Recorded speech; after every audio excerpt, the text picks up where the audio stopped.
Hey everyone, this is Mike with the One Stop Co-op Shop, and today I'm doing a review of Phantom Epoch, a 1 to 4 player sci-fi campaign dungeon crawler, and disclaimer that I got a review copy of this one. Phantom Epoch takes a lot of pages from the Gloomhaven book. Your 2 to 4 adventurers with different classes will be playing unique cards for their class to move and attack standee enemies around the map to achieve objectives. And these maps, along with all their special rules, are in fold-out booklets that are put together. And you're trying to complete missions across different planets, level up your characters enough to complete the narrative campaign. So let's discuss 5 key things to know about Phantom Epoch. But actually, before I get to my number 5, I wanted to kind of add on a number 6. And usually I don't talk about components very much, but I love this. So how both the character minis in the game work and the standees for the enemies is that they click in these little spinning bases with numbers around them, and you keep track of the life total of each figure just by spinning these around the base. Look how smoothly that works. You can also put their status effects in these little extra holders here. Yeah, this is a genius system. I know it's extra plastic, I know it's probably expensive, but I kind of want every game that uses standees with life totals to do this from now on. Anyway, let's go on to the actual list for the game. So first, for my number 5 point, which is a mix for my taste, is the progression of the characters in the game. So each player will control a basic class, and that'll give you a unique deck of action cards and also your inherent range for attacks. But you can then gain potions and temporary items. You can get these minor boosts for attack and defensive abilities. You can also get armor in different spots, and these things are tiered, so you get better and better ones as the campaign goes along. And you generally earn 1 point every mission to eventually pay to buy new action cards that can swap for ones already in your deck. And those options get increased drastically when you unlock one of your advanced classes, although I won't tell you exactly how that happens. There's also a little bit of unlocking on your spaceship itself, although that doesn't happen as often. These are cool options. The characters do feel unique. The advanced classes are awesome.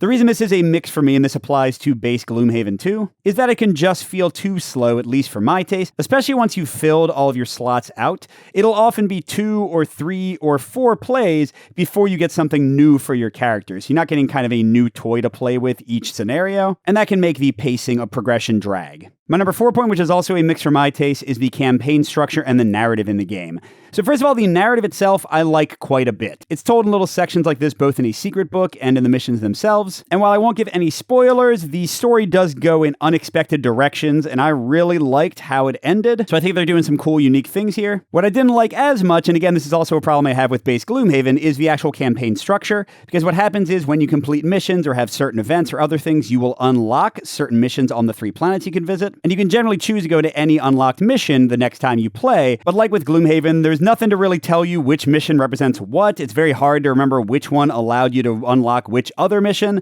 So it's a little bit hard to follow the side quests and the core narrative. Things get a little bit dispersed, at least more than I would like. My number 3 point is also a mix, sorry for so many of these in a row, and that's the dice luck in combat. So the core actions of the game are controlled by action cards. I'll get to those in a second. But when you actually get to attacking somebody, you roll a die. You start out with 2 different dice you can choose from, and the number you roll is the base damage you'll deal, modified by the action you played or by enemy defenses. And there are critical sides, which will pierce through armor and give you special bonuses, and there are fumble sides, and this is really where the negative side of this is focused. The fumbles don't just cause you to miss your current attack, but they also cause you to miss every other attack you might have played for that turn, and especially for certain classes that rely on making a lot of attacks, it can be devastating. But something important to point out that almost brings us back to a full pro for me is that first of all, they do have a lot of items and abilities you can get that mitigate your luck and don't make the fumbles as punishing. But the big thing that's pushing me more positive on this is that the company said they're going to publish an official variant that allows you to have the fumbles not be as negative or like treat them as just a lower number instead. That's how I've started playing in my second campaign with my son, and it's made things way smoother and more enjoyable. So again, this could be a full pro depending on whether you use that variant or not. My number 2 point, which is finally a full-on pro for the game, is the scenario design and variety. So first of all, I am a huge fan, if you don't already know, of books being the maps, and especially this way where you have all the narrative, all the setup, all the special events that happen.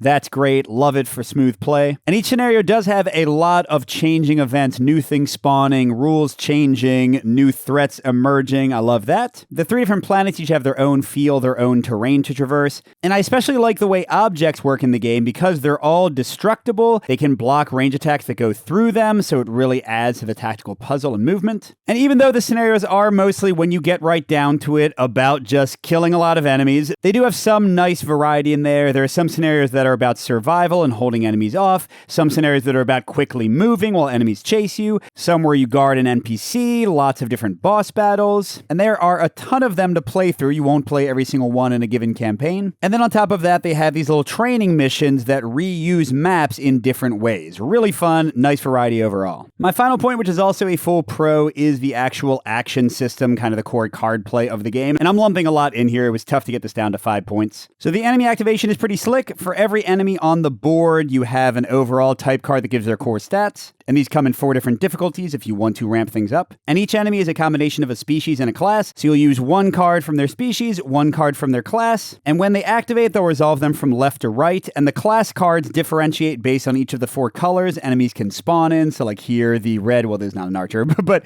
the red enemy here would do a full draw. Somebody else might fire fire arrows. It's a clean system. You don't need a billion decks of cards to manage because the separation allows them to keep the number pretty low. You get a lot of variety in what the enemies are doing. And their initiative value is the sum of their actions. While for a player, you can play as many cards as you want up to a certain limit, and the combined value of the cards you played is your initiative value. Lowest initiative goes first, so you have some interesting choices in whether you do less on your turn, but get the jump on enemies and defeat them before they can attack you or get out of range, or if you just go ham and do a ton of stuff and wait for them to come to you. Now, the cards don't have the whole top-bottom Gloomhaven thing. They are not nearly as complicated. They're mostly just about moving and attacking in different ways. Well, because you can play so many of them, there's still a lot of fun combos to discover, and they do give you a lot of flexibility in that every single card can be changed into a movement, and 1 card around can potentially be changed into an attack if you realize the cards you played were totally the wrong ones and you need to adapt what you're doing. So not the deepest system in the world, but it's fast, it's fun, and it works. So overall, you might want to check out Phantom Epoch if you like combat-focused dungeon crawlers, if you want a straightforward experience with some fun character options and quick play. But on the other hand, you might want to avoid this one if you're looking for a really deep narrative, if you're looking for strategic play on level with Gloomhaven, because this is quite a bit simpler, or if randomness, especially die rolls, bother you, you might get frustrated. And if you want to see the game in action, I had a playthrough of the first full mission recently on the channel. Good gaming, and I'll see you at the next stop.